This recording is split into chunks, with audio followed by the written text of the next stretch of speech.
Logging into system. Log entry 156. Sector G2V, third orbit, main planetary body. The records show. They did not go quietly. The archive is open. The greatest mistake of our leaders was underestimating the human capacity for mathematical cruelty. When our vanguard fleet descended upon planet G2V3A, our psychological warfare protocol dictated that we intercept their radio communications. We wanted to record their screams. We wanted to hear the despair of a primitive, pre-FTL species, realizing that the apocalypse had arrived. I was assigned as a signals intelligence officer for the invasion of Sector 4. Our legions surrounded a small human outpost in a muddy valley. They were caught by surprise and outnumbered 100 to 1. We tuned into their frequencies, expecting the sweet symphony of terror. But what bled through our speakers was something far worse. It was cold and calm. The translation software began decoding the audio. There was no weeping. There was no panic. There were no prayers to their gods. There was only a relentless torrent of tactical codes cutting through the deafening sound of our plasma rifles, melting their barricades. Command, this is Outpost Alpha-Six. Heavy contact. Multiple contacts crossing the tree line. North side, 300 meters. The human soldier's voice was terrifyingly steady. I watched through the orbital radars as our infantry crushed their perimeter. I watched our shock troopers blast a human directly in the shoulder. By all biological logic, systemic shock should have killed him instantly.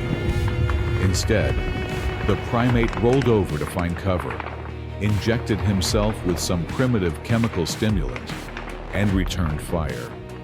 They simply refused to die, and on the radio, they sounded like they were just reading a weather report.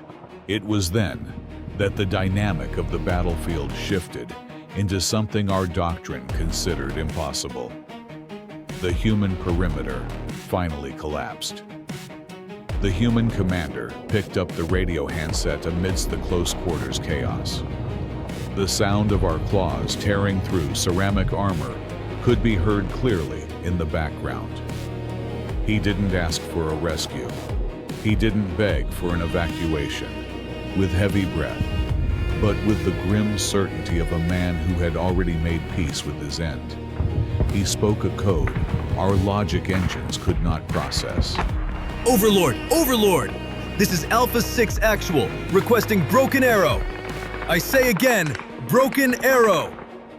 He then transmitted his own exact topographic coordinates. My analysis algorithms short-circuited. I looked at my commanding officer in sheer panic. Why would a commander call for a concentrated artillery barrage directly on top of his own position? The response from the human high command on the other end of the line was what finally broke my sanity. There was a 3-second pause. A dead, heavy silence. It wasn't the lag of an automated system. It was the crushing weight of a leader, understanding the sacrifice of his brothers in arms. The artillery operator replied, his voice thick with static. Alpha-Six, solid copy. Fire mission authorized. Danger close. Godspeed, boys. It was an honor. The commander on the ground, surrounded by imminent death, simply answered, See you on the other side, Overlord.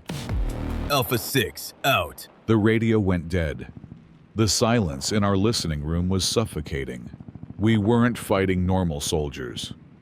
We were fighting mechanized martyrs who weaponized their own demise. Less than 30 seconds later, the night sky above that valley was torn in half. Heavy kinetic batteries, located miles away, unleashed a hellstorm of high-explosive tungsten directly onto the positions of Outpost Alpha-Six. The entire mountain shook. There was nothing left. not the humans, and certainly not the thousands of our elite shock warriors that had surrounded them. Everything was reduced to molten glass and ash.